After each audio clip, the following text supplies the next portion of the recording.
Hare Krishna everyone, welcome back to my YouTube channel. ಎಲ್ಲರಿಗೂ ನಮಸ್ಕಾರ. ನಾನು ಸವಿತಾ. ಇವತ್ತಿನ ರೆಸಿಪಿ ಬಂದು ಸಿಹಿ ತಿಂಡಿಯ ರೆಸಿಪಿ ಆಗಿದೆ. ಇವತ್ತಿನ ರೆಸಿಪಿ ಅಂದರೆ ಉತ್ತರ ಕರ್ನಾಟಕದ ಸ್ಪೆಷಲ್ ಆಗಿರುವಂತಹ ರವಾ ಉಂಡೆಯನ್ನು ಯಾವ ರೀತಿಯಾಗಿ ತಯಾರು ಮಾಡೋದು ಅಂತ ನೋಡೋಣ ಬನ್ನಿ. ಮತ್ತು ಪಂಚಮಿಗೋಸ್ಕರ ರವಾ ಉಂಡೆಯನ್ನು ತುಪ್ಪದಲ್ಲಿ ಈಸಿಯಾಗಿ ಕಟ್ಕೊಳ್ಬಹುದು. ಈ ವಿಧಾನದಲ್ಲಿ ನಾನು ನಿಮಗೆ ತೋರಿಸ್ಕೊಡ್ತಿದ್ದೀನಿ. ಕಾಯ್ದಿರುವಂತಹ ಪಾತ್ರೆಗೆ ನಾನಿಲ್ಲಿ 4 ಸ್ಪೂನಷ್ಟು ತುಪ್ಪನ ಹಾಕ್ಕೊಳ್ತಿದ್ದೀನಿ. ತುಪ್ಪನ ಮೀಡಿಯಮ್ ಫ್ಲೇಮಲ್ಲಿಟ್ಟು ಕಾಯಿಸ್ಕೊಳ್ಬೇಕು. ಹೈ ಫ್ಲೇಮಲ್ಲಿಟ್ಟರೆ ತುಪ್ಪ ಎಲ್ಲ ಹೊತ್ತು ಹೋಗಿಬಿಡುತ್ತೆ. ಅದಕ್ಕಾಗಿ ತುಪ್ಪನ ಮೀಡಿಯಮ್ ಫ್ಲೇಮಲ್ಲಿಟ್ಟು ಕಾಯಿಸ್ಕೊಳ್ಬೇಕು. ನಂತರ ಕಾಯ್ದಿರುವಂತಹ ತುಪ್ಪದಲ್ಲಿ ನಾನು ಚಿರೋಟಿ ರವೆಯನ್ನು ಹಾಕ್ಕೊಳ್ತಿದ್ದೀನಿ. ಚಿರೋಟಿ ರವೆಯನ್ನು ಹಾಕಿದಾದ ನಂತರ ಚೆನ್ನಾಗಿ ಅದನ್ನು ಹುರ್ಕೊಳ್ಬೇಕು. 10 ರಿಂದ 15 ನಿಮಿಷದವರೆಗೆ ಚೆನ್ನಾಗಿ ರವೆನ ಹುರ್ಕೊಳ್ಬೇಕು ತುಪ್ಪದಲ್ಲಿ.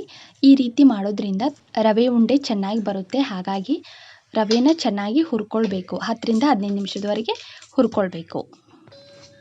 ನಾನಿಲ್ಲಿ 1 kg ಸಕ್ಕರೆನ ಹಾಕ್ಕೊಳ್ತಿದ್ದೀನಿ, ಸಕ್ಕರೆ ಪಾಕ ರೆಡಿ ಮಾಡ್ಕೊಳ್ಳೋದಕ್ಕೆ.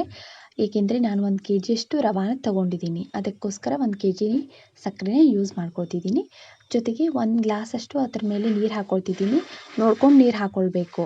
ಹೆಚ್ಚಿಗೆ ನೀರು ಹಾಕ್ಕೊಂಡ್ರೆ ಆನ್ ಬರೋದು ಸ್ವಲ್ಪ ಲೇಟ್ ಆಗುತ್ತೆ. ಅದಕ್ಕಾಗಿ ಈ ಥರ ಚೆನ್ನಾಗಿ ತಿರುಗಿಕೊಳ್ಬೇಕು. ಸಕ್ಕರೆ ಎಲ್ಲ ಕರಗಿ ಸಕ್ಕರೆ ಪಾಕ ರೆಡಿ ಆಗುತ್ತೆ. ಕ್ವಾಂಟಿಟಿ ನೋಡಿಕೊಂಡು ಸಕ್ಕರೆಗೆ ನೀರನ್ನು ಹಾಕ್ಕೊಳ್ಬೇಕು. ಕಡಿಮೆ ನೀರನ್ನು ಹಾಕೋದ್ರಿಂದ ಪಾಕ ಚೆನ್ನಾಗಿ ಬರುತ್ತೆ. ಜಾಸ್ತಿ ನೀರನ್ನು ಹಾಕೋದ್ರಿಂದ ಪಾಕ ಲೇಟಾಗಿ ಬರುತ್ತೆ. ಅದಕ್ಕಾಗಿ ನಾನಿಲ್ಲಿ ತೋರಿಸ್ತಿದ್ದೀನಲ್ಲ, ಈ ಥರ ಎಳೆ ಎಳೆಯಾಗಿ ಪಾಕ ರೆಡಿಯಾಗಿ ಬರುತ್ತೆ. ಈ ಥರ ಪಾಕ ರೆಡಿ ಆಗೋದ್ರಿಂದ ಉಂಡೆ ಚೆನ್ನಾಗಿ ಬರುತ್ತೆ. ನಾನಿಲ್ಲಿ ಹುರಿದಿರುವಂತಹ ರವಾ ಮೇಲೆ ನಾನು ಏಲಕ್ಕಿ ಪುಡಿಯನ್ನು ಹಾಕ್ಕೊಂಡಿದ್ದೀನಿ. ನಂತರ ಅದರ ಮೇಲೆ ಸಕ್ಕರೆ ಆನನ್ನು ಹಾಕ್ಕೊಂಡ್ಬಿಟ್ಟು ಚೆನ್ನಾಗಿ ಮಿಕ್ಸ್ ಮಾಡ್ಕೊಳ್ತಿದ್ದೀನಿ. ಇದೇ ರೀತಿ ಚೆನ್ನಾಗಿ ಮಿಕ್ಸ್ ಮಾಡ್ಕೊಳ್ಬೇಕು. ಇದೇ ರೀತಿಯಿಂದ ಮಿಕ್ಸ್ ಮಾಡ್ಕೋದ್ರಿಂದ ರವೆ ಉಂಡೆ ಚೆನ್ನಾಗಿ ಬರುತ್ತೆ. ಸಕ್ಕರೆ ಪಾಕ ಹಾಕಿದಾದ ನಂತರ ಅದು ತೆಳುವಾಗಿರುತ್ತೆ. ಅದಕ್ಕಾಗಿ ಇದನ್ನು ಒಂದು ಪ್ಲೇಟನ್ನು ಮುಚ್ಚಿಬಿಟ್ಟು 10 ರಿಂದ 15 ನಿಮಿಷ ಬಿಡಬೇಕು. ನಂತರ 10 ರಿಂದ 15 ನಿಮಿಷ ಆದ ನಂತರ ಈ ಥರ ಸ್ವಲ್ಪ ಗಟ್ಟಿಯಾಗಿರುತ್ತೆ. ಅಂದರೆ ಉಂಡೆ ಕಟ್ಟಲಿಕ್ಕೆ ಚೆನ್ನಾಗಿ ಹದ ಆಗಿರುತ್ತೆ. ಹಾಗಾಗಿ ಮತ್ತು ರವೆ ಉಂಡೆ ತುಂಬ ಚೆನ್ನಾಗಿ ಬರುತ್ತೆ. ಅದಕ್ಕಾಗಿ ಈ ರೀತಿಯಾಗಿ ಮಾಡಬೇಕು. ಈ ಥರ ಕೈಯಿಂದ ಈ ಥರ ರವೆನ ಸ್ವಲ್ಪ ತಿಕ್ಕೊಳ್ಬೇಕು. ಉಂಡೆ ಕಟ್ಟೋದಕ್ಕೆ ತುಂಬ ಈಸಿ ಆಗುತ್ತೆ. ಅದಕ್ಕಾಗಿ ಈ ವಿಡಿಯೋದಲ್ಲಿ ತೋರಿಸ್ತೀನಿ ನೋಡಿ ಎಷ್ಟು ಚೆನ್ನಾಗಿ ಉಂಡೆ ಬರುತ್ತೆ ಅಂತ. ನಾನಿಲ್ಲಿ 2 ಕೈಯಿಂದ ಉಂಡೆನ ಕಟ್ಕೊಳ್ತಿದ್ದೀನಿ. ನಿಮಗೆ ಯಾವ ರೀತಿ ಅನುಕೂಲ ಆಗುತ್ತೋ ಆ ರೀತಿ ನೀವು ಉಂಡೆನ ಕಟ್ಕೊಳ್ಬಹುದು. ಜೊತೆಗೆ ಈ ಉಂಡೆಯಲ್ಲಿ ತುಪ್ಪ ಹಾಕಿರೋದ್ರಿಂದ ಉಂಡೆ ಸಾಫ್ಟಾಗಿ ಬರುತ್ತೆ.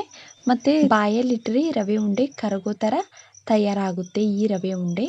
ಈ ಪ್ರೊಸೆಸ್ಸಲ್ಲಿ ಮಾಡೋದ್ರಿಂದ ತುಂಬಾ ಈಸಿಯಾಗಿರುತ್ತೆ ಮತ್ತು ರವೆ ಉಂಡೆ ಕೂಡ ಚೆನ್ನಾಗಿ ಬರುತ್ತೆ. ನೀವು ವಿಡಿಯೋದಲ್ಲಿ ನೋಡ್ತಿರ್ಬೋದು. ಇದೇ ರೀತಿಯಾಗಿ ರವೆ ಉಂಡೆನ ಕಟ್ಕೊಳ್ಬೇಕು. ಮತ್ತು ಈ ಪ್ರೊಸೆಸ್ ತುಂಬಾ ಈಸಿಯಾಗಿರುತ್ತೆ.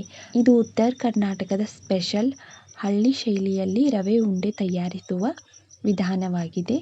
ಈ ವಿಧಾನ ನಿಮಗೆ ಇಷ್ಟ ಆಗಿದ್ದರೆ ನೀವು ಒಂದು ಸಲ ಮನೆಯಲ್ಲಿ ಟ್ರೈ ಮಾಡಿ ಹೇಗೆ ಬಂತು ಅಂತ ನನಗೆ ಕಮೆಂಟ್ ಮಾಡಿ ತಿಳಿಸಿ. ಹಾಗೆ ದಯವಿಟ್ಟು ನನ್ನ ಚಾನಲನ್ನು ಲೈಕ್ ಮಾಡಿ, ಶೇರ್ ಮಾಡಿ, ಹಾಗೆ ಸಬ್ಸ್ಕ್ರೈಬ್ ಮಾಡಿ. ಹೀಗೆ ಸಪೋರ್ಟ್ ಮಾಡಿ. ಈ ವಿಡಿಯೋನ ನೋಡಿದ್ದಕ್ಕಾಗಿ ತಮ್ಮೆಲ್ಲರಿಗೂ ಧನ್ಯವಾದಗಳು. Thank you for watching.